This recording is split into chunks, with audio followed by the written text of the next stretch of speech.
ایمان پر خاتمہ یا الہی، ایمان پر خاتمہ یا الہی، ایمان پر خاتمہ یا الہی۔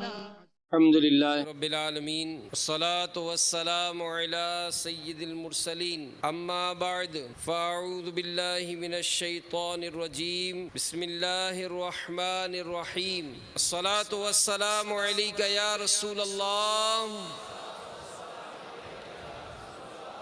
وعلی آلک وصحابک یا حبیب اللہ، الصلاة والسلام علیک یا نبی اللہ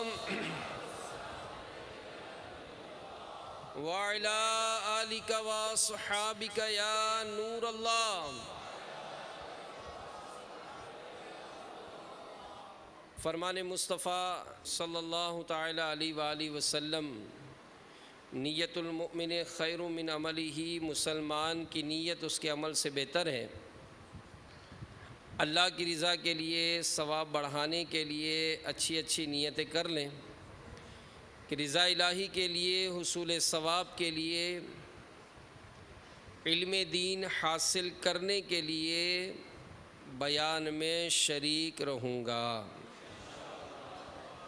ایک مرتبہ ایک فاحشہ عورت یہ کسی صحرا سے گزر رہی تھی، پیاس اس کو لگی، پانی نہیں تھا۔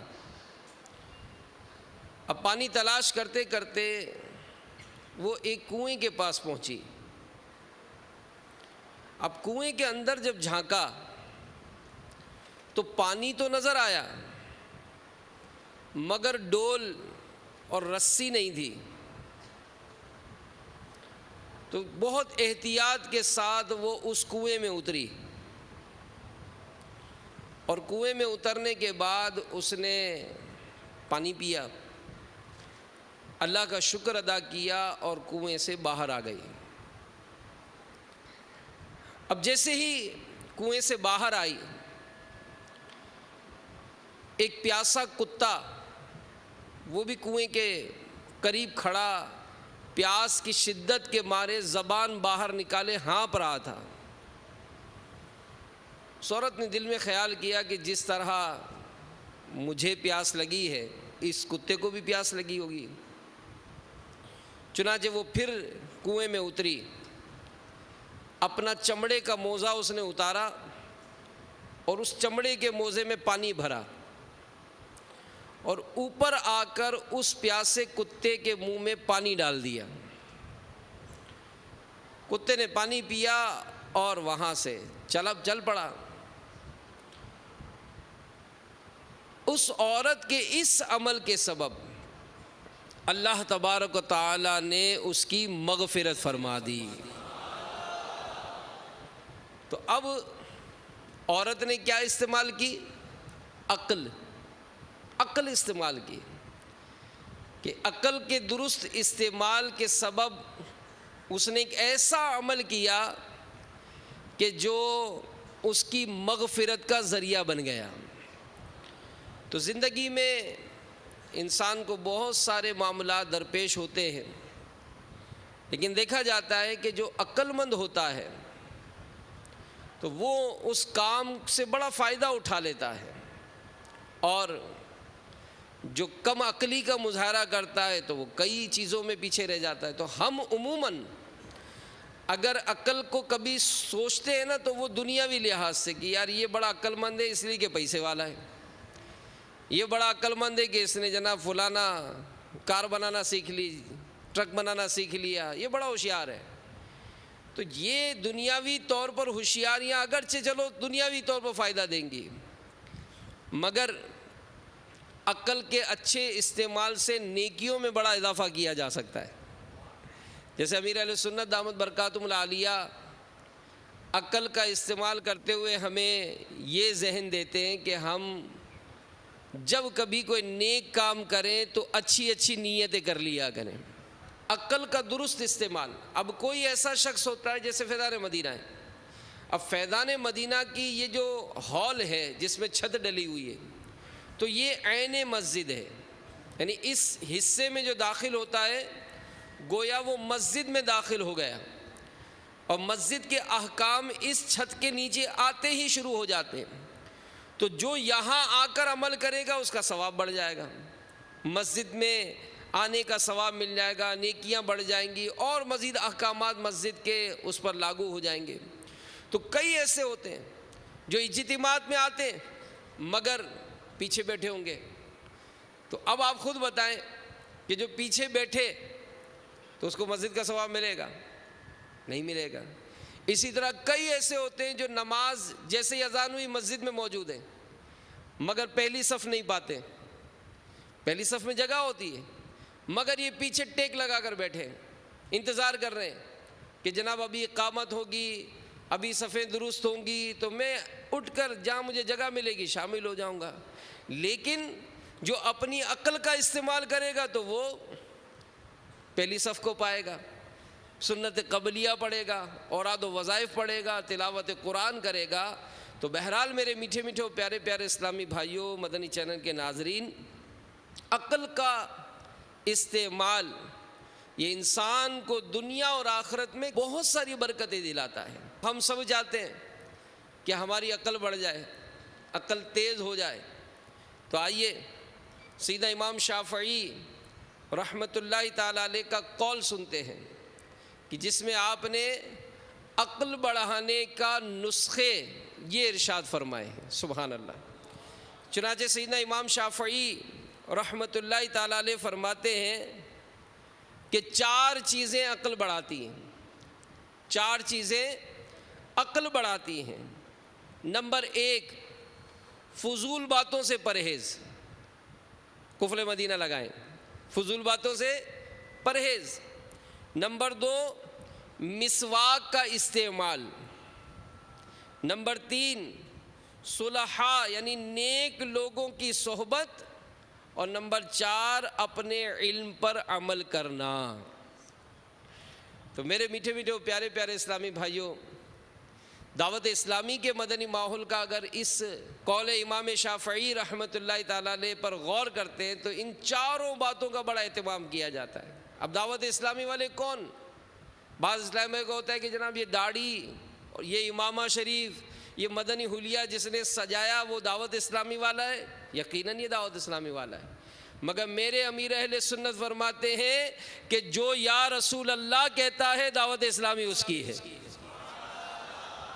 اور ہم کو یا رسول اللہ سے کے نعرے سے، ہم کو یا رسول اللہ کے نعرے سے پیار ہے، انشاءاللہ 2 جہاں میں اپنا بیڑا پار ہے انشاءاللہ۔ تو یہ دعوت اسلامی سے جو وابستہ ہوتے ہیں، اجتماعات میں آتے ہیں، مدنی قافلوں میں سفر کرتے ہیں، فیضان سنت کا جو مسجدوں میں درس ہوتا ہے اس میں شرکت کرتے ہیں، ماشاءاللہ یہ 3 دن کے لیے تربیت حاصل کرنے ہی آئے نا کہ بھائی ہم نیک بننا چاہتے ہیں، ہم سنتوں پر عمل کرنا چاہتے ہیں، ہمیں سکھائیں تو صحیح کہ بھائی عمل کیا کرنا ہے۔ تو دعوت اسلامی کے مدنی ماحول میں الحمدللہ ہمیں نیکیاں حاصل کرنے کا جذبہ دیا جاتا ہے، اور امام شافعی رحمۃ اللہ تعالیٰ علیہ کا یہ قول، تو اس میں جیسے آپ نے پہلی بات ارشاد فرمائی کہ 4 چیزیں عقل بڑھاتی ہیں، پہلے نمبر پر فضول باتوں سے پرہیز، تو اس کی اصطلاح دعوت اسلامی میں قفل مدینہ۔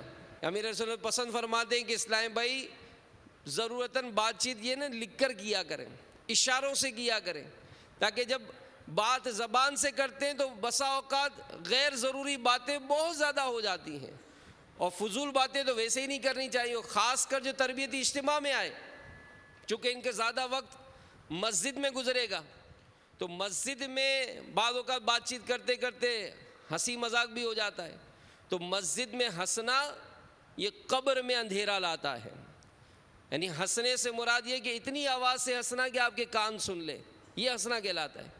اور اگر کوئی برابر والا ہو اور وہ آواز سن لیتا تو اس کو قہقہا کہا جاتا ہے، اور یہ قہقہا لگانا یہ سنت نہیں ہے۔ تو مسجد میں صرف ہنسنا یعنی اتنی آواز سے ہنسنا کہ آپ کے اپنے کان سن لیں تو قبر میں اندھیرا لاتا ہے۔ تو ہمیں چاہیے کہ فضول باتوں سے تو ویسے ہی ہمیں بچنا ہے، اگر یہ فضول باتوں سے پرہیز کرنے کا مدنی ذہن بنا لیں اور یہ ذہن بنائیں کہ انشاءاللہ میں کم بولوں گا، زیادہ سے زیادہ ذکر و اذکار کروں گا، تو پھر ایک وقت آئے گا کہ جب ان کے ہاتھ میں تسبیح ہوگی یا مدنی کاؤنٹر ہوگا جس میں یہ گنتی کر رہے ہوں گے کہ جناب یہ اتنے میں نے درود پاک پڑھ لیے، تو بسا اوقات بڑی حیرانگی ہوتی ہے کہ یار یہ عمل تو میں روزانہ کر سکتا ہوں، یعنی روزانہ میں 5000 درود شریف پڑھ سکتا ہوں، تو میں اتنی زندگی میں نے فضول گزار دی؟ نہیں، انشاءاللہ اب میں فضول باتیں ترک کر کے اپنی زبان پر ذکر و درود جاری رکھوں گا۔ اور دوسری بات مسواک کہ مسواک ہمارے پیارے پیارے آقا صلی اللہ علیہ وآلہ وسلم کی پیاری پیاری سنت ہے، اور دعوت اسلامی کے مدنی ماحول میں ہمیں یہ تربیت دی جاتی ہے کہ وہ مسواک کے لیے ایک چھوٹا جیب بنا لیں۔ یہ چھوٹا جیب ہے نا، یہ مسواک کے لیے بنایا جاتا ہے، یہ اس لیے کہ میں اس کو سینے سے لگا کر رکھوں، دل سے لگا کر رکھوں کہ یہ میرے پیارے پیارے آقا مکی مدنی مصطفیٰ صلی اللہ علیہ وآلہ وسلم کی پیاری پیاری سنت ہے۔ تو مسواک کا استعمال یہ ہمارے پیارے آقا صلی اللہ علیہ وآلہ وسلم کی بہت ہی پیاری سنت ہے۔ مسواک فی زمانہ یہ استعمال کرنے کی بہت کمزوری یہ مسلمانوں میں رائج ہو گئی بدقسمتی سے۔ اللہ تبارک و تعالیٰ نے جو انسان کو اس دنیا میں پیدا فرمایا اور پھر انسانوں کو جو دنیا میں بسایا، تو آخر دنیا میں آنے کا مقصد کیا؟ چنانچہ پارہ 27 سورۃ الزاریات کی آیت نمبر 56 میں اللہ تبارک و تعالیٰ کا فرمان عالی شان ہے، وَمَا خَلَقْتُ الْجِنَّ وَالْإِنسَ إِلَّا لِيَعْبُدُونَ۔ ترجمہ کنز ایمان، اور میں نے جن اور آدمی اتنے ہی لیے بنائے کہ میری بندگی کریں۔ اس آیت کریمہ سے معلوم ہوا کہ انسان کا دنیا میں آنے کا مقصد اللہ کی عبادت کرنا ہے، لہذا انسان کو اپنے دنیا میں آنے کے مقصد کو پیش نظر رکھتے ہوئے زیادہ سے زیادہ اللہ کی عبادت کر کے رضا رب العزت اور ثواب آخرت کمانے کی کوشش کرنی چاہیے۔ اپنی زندگی کو غفلت بھرے کاموں سے بچانے، عبادت میں لگانے اور خوب اجر و ثواب کمانے کے لیے اللہ تبارک و تعالیٰ نے ہمیں ایک بہترین نمونہ عطا فرمایا کہ زندگی گزارے کیسے، عبادت کریں کیسے،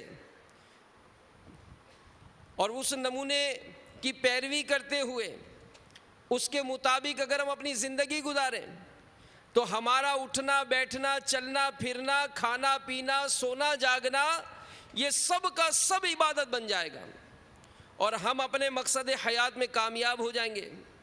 تو اس مقدس نمونے کا اعلان کرتے ہوئے اللہ عز و جل پارہ 21 سورۃ الاحزاب کی آیت نمبر 21 میں ارشاد فرماتا ہے، لَقَدْ كَانَ لَكُمْ فِي رَسُولِ اللَّهِ أُسْوَةٌ حَسَنَةٌ۔ ترجمہ کنز ایمان کہ بے شک تمہیں رسول اللہ کی پیروی بہتر ہے۔ تو اس آیت کریمہ کے تحت مفسر شہیر حکیم الامت مفتی احمد یار خان علیہ رحمت الحنان فرماتے ہیں کہ معلوم ہوا کہ نبی پاک علیہ الصلاۃ والسلام کی زندگی سارے انسانوں کے لیے نمونہ ہے، اس میں زندگی کا کوئی شعبہ باقی نہیں رہتا، اور یہ بھی مطلب ہو سکتا ہے کہ رب تعالیٰ نے حضور علیہ الصلاۃ والسلام کی زندگی شریف کو اپنی قدرت کا نمونہ بنایا ہے۔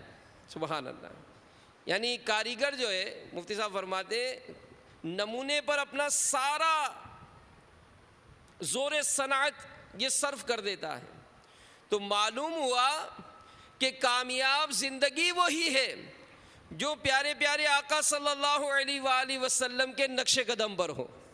اگر ہمارا جینا مرنا سونا جاگنا نبی پاک علیہ الصلاۃ والسلام کے نقش قدم پر ہو جائے تو یہ سارے کام عبادت میں شامل ہو جائیں گے۔ تو اب ہمارے اسلاف و بزرگان دین دیکھیں، بعض چیزیں ایسی ہوتی ہیں جو عشق کا اظہار کرتی ہیں کہ یہ بندہ جو ہے یہ اپنے سونے آقا صلی اللہ علیہ وآلہ وسلم سے محبت کیسی کرتا تھا۔ سیدنا ابو بکر شبلی رحمۃ اللہ تعالیٰ علیہ ایک مرتبہ وضو کرنے بیٹھے تو مسواک کی ضرورت محسوس ہوئی. آپ نے مسواک تلاش کی مگر مسواک نہ ملی. تو ابو بکر شبلی رحمۃ اللہ تعالی علیہ نے 1 دینار یعنی سونے کی اشرفی میں مسواک خرید کر استعمال فرمائی. اب کسی نے جب دیکھا تو کہا کہ حضرت یہ تو آپ نے بہت خرچ کر ڈالا, کیا اتنی مہنگی مسواک بھی لی جاتی ہے؟ فرمایا کہ یہ دنیا اور اس کی تمام چیزیں اللہ کے نزدیک مچھر کے پر کے برابر بھی حیثیت نہیں رکھتی. قیامت کے روز کیا جواب دوں گا جب کہ اللہ تعالیٰ مجھ سے دریافت فرمائے گا کہ تو نے میرے پیارے حبیب صلی اللہ علیہ وآلہ وسلم کی سنت مسواک کو کیوں ترک کیا؟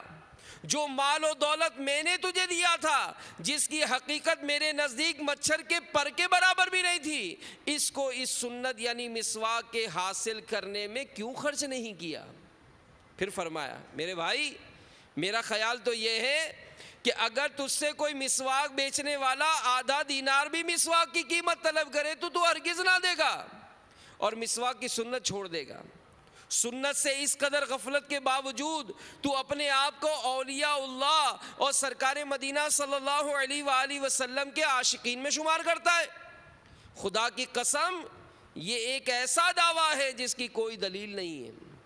تو میرے میٹھے میٹھے اور پیارے پیارے اسلامی بھائیوں, یہ سنتوں سے جو محبت ہے یہ آخر کیسے پیدا ہوتی ہے؟ یعنی جس مسلمان کو اپنے نبی سے محبت کا دعویٰ وہ کرتا ہے, تو اگر اس کو پتہ چلے کہ یہ کام میرے نبی نے کیا, یہ کام میرے نبی کو پسند ہے, اس معاملے کو دیکھ کر میرے نبی صلی اللہ علیہ وآلہ وسلم نے خوشی کا اظہار فرمایا, تو ایک عاشق کے لیے کافی ہے کہ نہیں ہے؟ ایک عاشق کے لیے تو یہی کافی ہے کہ میرے نبی صلی اللہ علیہ وآلہ وسلم نے یہ کام کیا, میرے نبی صلی اللہ علیہ وآلہ وسلم نے اس کام کا ارشاد فرمایا, میرے نبی صلی اللہ علیہ وآلہ وسلم نے اس کام کو دیکھا تو پسند کیا. انشاءاللہ میں بھی یہ عمل کروں گا کہ فنا اتنا تو ہو جاؤں میں تیری ذات عالی میں, آقا فنا اتنا تو ہو جاؤں میں تیری ذات عالی میں, جو مجھ کو دیکھ لے اس کو تیرا دیدار ہو جائے. صحابہ کرام علیہم رضوان نبی پاک علیہ الصلوۃ والسلام کی سنتوں کو پسند بھی کرتے تھے اور دیوانہ وار اپناتے تھے. چنانچہ سیدنا انس رضی اللہ تعالی عنہ سے روایت ہے کہ ایک درزی نے نبی کریم صلی اللہ علیہ وآلہ وسلم کی دعوت کی. میں بھی حضور علیہ الصلوۃ والسلام کے ساتھ تھا. جو کی روٹی اور شوربہ آپ صلی اللہ علیہ وآلہ وسلم کے سامنے لایا گیا, جس میں کدو اور خشک کیا ہوا نمکین گوشت تھا. تو کھانے کے دوران میں نے نبی پاک علیہ الصلوۃ والسلام کو دیکھا کہ پیالے کے کناروں سے کدو کی کاشیں یعنی کدو شریف کے ٹکڑے جو ہیں وہ تلاش کر رہے ہیں, اسی لیے میں اس دن سے کدو پسند کرنے لگا. یعنی کدو شریف کیوں پسند آیا؟ کہ میرے آقا کو پسند تھا. تو میرے میٹھے میٹھے اور پیارے پیارے اسلامی بھائیوں, واقعی عاشق کی یہی شان ہوتی ہے کہ وہ اپنے محبوب کی پسند کو پسند کریں, جیسا کہ سیدنا انس رضی اللہ تعالی عنہ نے اپنے محبوب آقا صلی اللہ علیہ وآلہ وسلم کی پسند یعنی کدو شریف کو پسند کیا, اپنے محبوب کی ناپسند کو ناپسند رکھے, جیسا کہ سیدنا ابو ایوب انصاری نے اس کھانے کو ناپسند کیا نبی پاک علیہ الصلوۃ والسلام نے جس کو ناپسند فرمایا تھا. چنانچہ ابو ایوب انصاری سے روایت ہے کہ نبی پاک علیہ الصلوۃ والسلام کے پاس جب کھانا حاضر کیا جاتا تو تناول فرمانے کے بعد جو کھانا بچ جاتا اسے میرے پاس بھیج دیتے. ایک دن کھانے کا برتن میرے پاس بھیج دیا اور اس میں سے کچھ کھانا تناول نہیں فرمایا تھا کیونکہ اس میں لہسن پڑا ہوا تھا. میں نے دریافت کیا کہ کیا یہ حرام ہے؟ فرمایا نہیں, مگر میں بو کی وجہ سے اسے ناپسند کرتا ہوں. تو میں نے عرض کی آقا جس کو آپ ناپسند فرماتے ہیں میں بھی اسے ناپسند کرتا ہوں. تو بہرحال میرے میٹھے میٹھے پیارے پیارے اسلامی بھائیوں, فی زمانہ اگر سنتوں پر عمل کی بات کی جائے, چہرے پر داڑھی سجانے کی، سر پر امامہ شریف پہننے کی، یا مدنی لباس سجانے کی، آنکھوں کا قفل مدینہ لگانے کی، جیسے قفل مدینہ بات کرتے وقت لکھ کر گفتگو کرنے کی. تو بسا اوقات ہم یہ کہتے ہیں کہ جناب ہمیں لوگوں سے شرم آتی ہے. امیر اہل سنت کی بارگاہ میں رات کے وقت اسلام بھائی حاضر تھے، تو چونکہ بیرون ملک کے بھی اسلام بھائی یہاں حاضر ہوئے ہیں، چائنا سے بھی ایک اسلام بھائی تعلق رکھتے ہیں، وہ بھی یہاں پر آئے ہیں. ماشاءاللہ وہ انگلش اور عربی بول سکتے ہیں. اب جب شام میں میری ملاقات ہوئی تھی تو انہوں نے یہی اظہار کیا کہ میں نے شیخ کو اب تک مدنی چینل پر دیکھا ہے، میں شیخ سے ملنے آیا ہوں. رات کو جب امیر اہل سنت کی بارگاہ میں وہ حاضر ہوئے تو کھڑے ہو کر جو ان کے جذبات تھے، اور انہوں نے کہا کہ ہم نے آپ کے ایک مرید کو دیکھا چائنا میں. میں بھی الحمدللہ ان سے ملا ہوں کہ وہ اسلامی بھائی چائنا میں ہیں، یونیورسٹی میں پڑھتے پڑھاتے یا اس طرح کے کچھ کورسز وغیرہ کرتے تھے. کہتے وہ وہاں رہتے ہوئے بھی آنکھیں نیچی رکھتے ہیں. یعنی اب اگر ہم ان کے ساتھ جاتے ہیں تو ہم دیکھتے ہیں کہ وہ آنکھیں اٹھاتے ہی نہیں ہیں. وہ آپ نے جو طریقہ بتایا انگوٹھے دیکھ کر، تو وہ چائنیز جو ہے وہ اسلام بھائی، انہوں نے اپنے تاثرات کا اظہار کیا کہ آپ نے اپنے مریدوں کو جو تربیت دی، میں نے آپ کے ایک مرید کو چائنا میں دیکھا کہ وہ نظریں اٹھا کر چلتا نہیں ہے بلکہ نظریں جھکا کر چلتا ہے. میں جب ان کے ساتھ چلتا ہوں، کہیں جاتا ہوں، جب سیڑھیوں کے اترتے وقت اترتے ہیں تو اس نے مجھے سکھایا ہے کہ سبحان اللہ کہنا یہ میرے آقا کی سنت ہے. جب ان کے ساتھ سیڑھیاں چڑھتے ہیں، اللہ اکبر اللہ اکبر اللہ اکبر کی صدائیں لگاتے ہیں اور بتاتے ہیں کہ یہ میرے آقا کی سنت ہے. جب ہم کھانا کھاتے ہیں تو کھانا کھانے کی وہ سنتیں، کھانا کھانے کی وہ دعائیں پڑھاتے ہیں. جب سفر کرتے ہیں تو سفر کرتے وقت کی وہ دعائیں پڑھاتے ہیں. اور بعض اوقات تو ایسا ہوتا ہے کہ جب ہم کھانا کھا رہے ہوتے ہیں تو وہ اپنے ہاتھوں سے ہمیں بھی لقمے کھلاتے ہیں. وہ چائنیز نوجوان کہتا ہے کہ میں نے ان سے پوچھا تھا کہ آخر یہ ساری باتیں تم کہاں سے سیکھتے ہو؟ تو اس نے کہا کہ یہ ہمارے شیخ امیر اہل سنت ہمیں سکھاتے ہیں کہ میرے آقا صلی اللہ علیہ وآلہ وسلم کی پیاری پیاری سنتیں ہیں. تو وہ اسلام بھائی الحمدللہ آج دعوت اسلامی کے اتنے قریب آئے کہ امیر اہل سنت سے ملاقات کے لیے وہ چائنا سے جو تعلق رکھتے ہیں وہ یہاں باب المدینہ میں ہیں. امامہ شریف نہیں سجاتے، یار ہمیں شرم آتی ہے. جناب داڑھی نہیں رکھتے، یار ہمیں شرم آتی ہے، لوگ ہمیں کچھ تانے دیتے ہیں. ہم جناب مدنی لباس نہیں پہنتے، ہمیں شرم آتی ہے. تو میرے میٹھے میٹھے وہ پیارے پیارے اسلامی بھائیوں، یہ شرم نہیں کرنی چاہیے.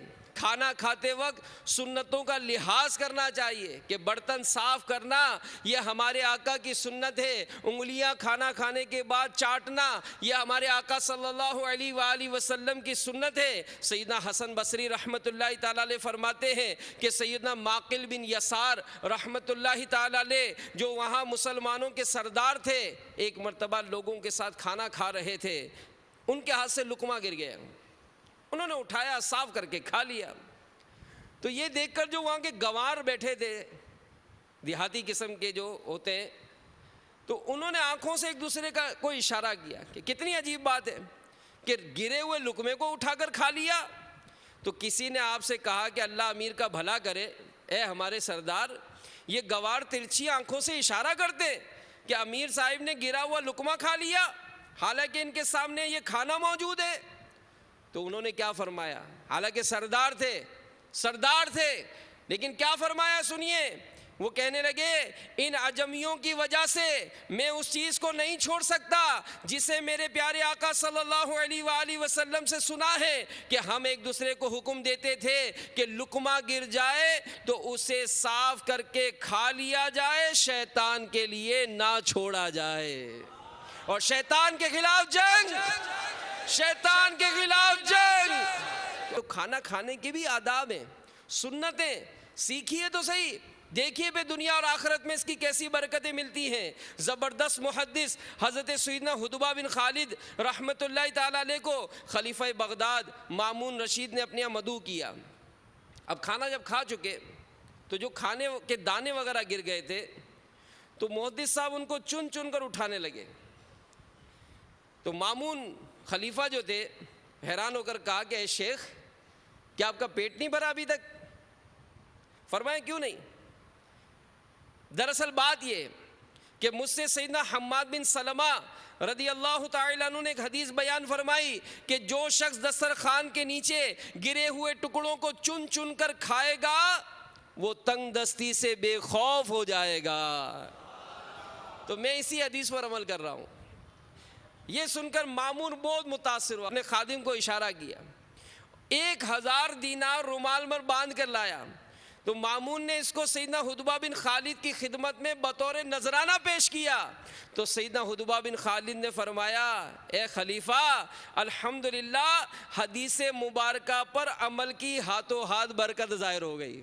کہ حدیث پاک میں کیا تھا کہ جو شخص دسترخوان کے نیچے گرے ہوئے دانے اٹھا کر کھائے گا وہ تنگ دستی سے بے خوف ہو جائے گا۔ آپ نے عمل کیا، خلیفہ ایسا متاثر ہوا کہ 1000 دینار آپ کو تحفے میں پیش کر دیے۔ تو میرے میٹھے میٹھے پیارے پیارے اسلامی بھائیوں، ہمارے اسلاف کو دیکھیں کہ یہ کسی سے شرماتے نہیں تھے، یہ سنتوں پر عمل کا جذبہ ان کو بیدار ہوتا تھا۔ یہ مطلب آقا کی سنتوں پر دیوانہ وار عمل کرتے تھے کہ جناب نظریں جھکا کر بات کرنا، آقا کی میٹھی میٹھی سنتیں انشاءاللہ میں عمل کروں گا۔ بلکہ ایک روایت تو امیر علیہ سنت بارہا ارشاد فرماتے ہیں کہ حضرت سیدتنا ام دردہ رضی اللہ تعالی عنہا، انہوں نے ایک مرتبہ حضرت ابو دردہ سے پوچھا کہ آپ کو میں نے دیکھا ہے کہ آپ بات کرتے کرتے اکثر مسکراتے ہیں، اس کی وجہ کیا ہے؟ تو ابو دردہ رضی اللہ تعالیٰ عنہ نے ارشاد فرمایا کہ میں نے پیارے پیارے آقا صلی اللہ علیہ وآلہ وسلم کو دیکھا تھا کہ سرکار علیہ السلام بات چیت کرتے ہوئے مسکراتے تھے، تو میں تو آقا کی ادا کو ادا کرتا ہوں۔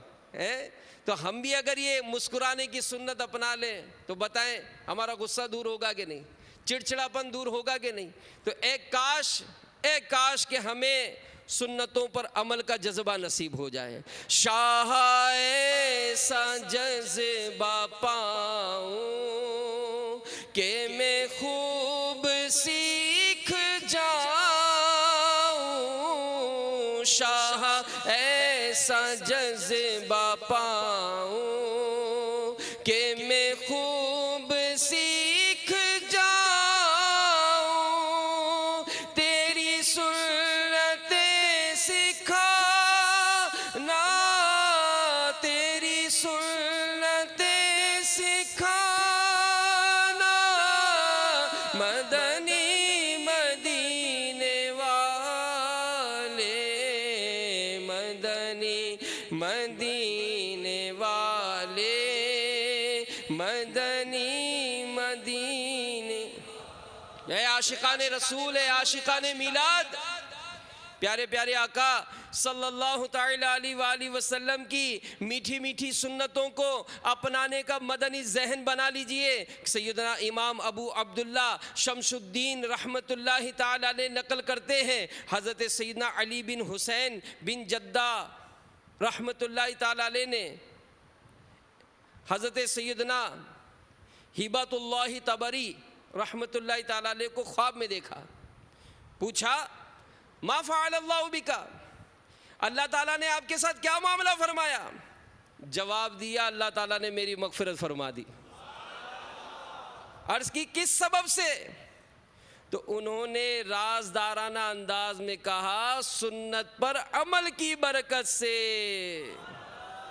تو میرے میٹھے میٹھے پیارے پیارے اسلامی بھائیوں، سنتوں کو تھام لیجئے۔ اور سبحان اللہ، مسواک شریف کیا خوب پیاری پیاری میٹھی میٹھی یہ پیارے آقا کی سنت ہے کہ جو اس سنت پر عمل کرتا ہے اس کا اجر و ثواب کتنا بڑھ جاتا ہے۔ سنیے نبی پاک علیہ السلام کا ارشاد ہے 2 رکعت مسواک کر کے پڑھنا بغیر مسواک کی 70 رکعتوں سے افضل ہے۔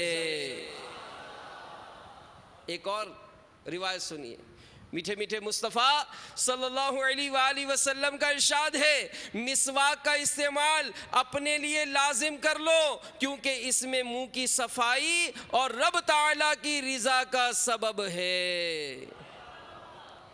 اور دعوت اسلامی کے اشاعتی ادارے مکتبۃ المدینہ کی کتاب بہار شریعت میں مفتی امجد علی اعظمی رحمۃ اللہ تعالیٰ علیہ لکھتے ہیں مشائخ کرام فرماتے ہیں جو شخص مسواک کا عادی ہو، جو شخص مسواک کا عادی ہو، مرتے وقت اسے کلمہ پڑھنا نصیب ہوگا، اور جو افیون کھاتا ہو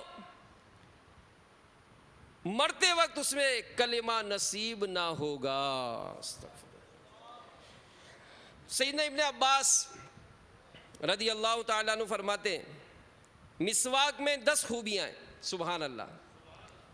نمبر 1، منہ صاف کرتی ہے۔ یہ مسواک جو ہے، یہ مسواک یہ منہ صاف کرتی ہے، مسوڑے کو مضبوط کرتی ہے، بینائی بڑھاتی، بلغم دور کرتی ہے، منہ کی بدبو ختم کرتی، سنت کے موافق ہے، فرشتے خوش ہوتے ہیں، رب راضی ہوتا ہے، نیکی بڑھاتی اور معدہ درست کرتی ہے، سبحان اللہ۔ تو مسواک یہ ہمارے پیارے پیارے آقا صلی اللہ علیہ وآلہ وسلم کی سنت ہے، اور سیدنا انس بن مالک رضی اللہ تعالیٰ عنہ فرماتے ہیں مجھ سے رسول اللہ صلی اللہ تعالیٰ علیہ وآلہ وسلم نے فرمایا، اے میرے بیٹے، اگر تو یہ کر سکتا ہے کہ اس حال میں صبح و شام کرے کہ تیرے دل میں کسی کی بدخواہی یعنی کینہ نہ ہو تو ایسا ہی کر۔ پھر فرمایا، اے میرے بیٹے، یہ میری سنت ہے، اور جو میری سنت سے محبت کرے گا وہ جنت میں میرے ساتھ ہوگا، سبحان اللہ۔ تو مسواک یہ فی زمانہ مسلمانوں سے بہت دور ہو گئی، اب نہیں کرتے، سستی کرتے۔ تو مسواک کی تحریک کو عام کریں گے، فیضان مسواک، فیضان مسواک، فیضان مسواک۔ اور نبی پاک علیہ الصلوۃ والسلام کا ارشاد سنیے، ارشاد فرمایا کہ بے شک اس دین کی ابتدا غریبوں سے ہوئی، اور ان قریب یہ اسی طرف لوٹ آئے گا جس طرح اس کا آغاز ہوا تھا، پس غریبوں کو مبارک ہو۔ عرض کیا گیا، یا رسول اللہ صلی اللہ علیہ وآلہ وسلم غریب کون ہیں؟ فرمایا، وہ لوگ جو میری سنتیں زندہ کرتے اور اللہ کے بندوں کو سکھاتے ہیں۔ تو ہمیں چاہیے کہ ہم پیارے پیارے آقا صلی اللہ تعالیٰ علیہ وآلہ وسلم کی سنتوں پر نہ صرف عمل کریں بلکہ اسے اور بھی پہنچاتے رہیں، کہ ہر ایک مسلمان کی یہ خواہش دلی تمنا ہے ایمان اس کا کامل ہو جائے اور اس کے دل میں پیارے مصطفیٰ صلی اللہ علیہ وآلہ وسلم کا چراغ جو ہے وہ روشن ہو جائے۔ تو اس طرح کے جو معمولات ہیں اس کو اپنائیں۔ سیدنا ابراہیم بن ادم رحمۃ اللہ تعالی علیہ فرماتے ہیں، میں ایک جنازے کو کندھا دینے کے بعد کہا کہ اللہ عز و جل میرے لیے موت میں برکت دے۔ پھر غیبی آواز آئی کہ اور موت کے بعد بھی؟ یہ سن کر مجھے بہت خوف طاری ہوا۔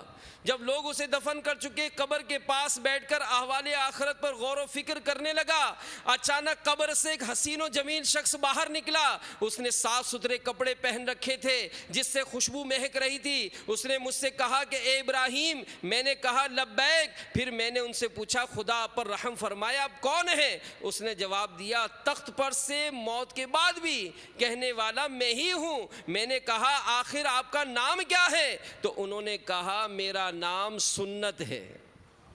میں دنیا میں انسان کی ہمدرد ہوتی ہوں، قبر میں نور و مونس و غم گسار، اور قیامت میں جنت کی طرف رہنما اور قائد بنتی ہوں۔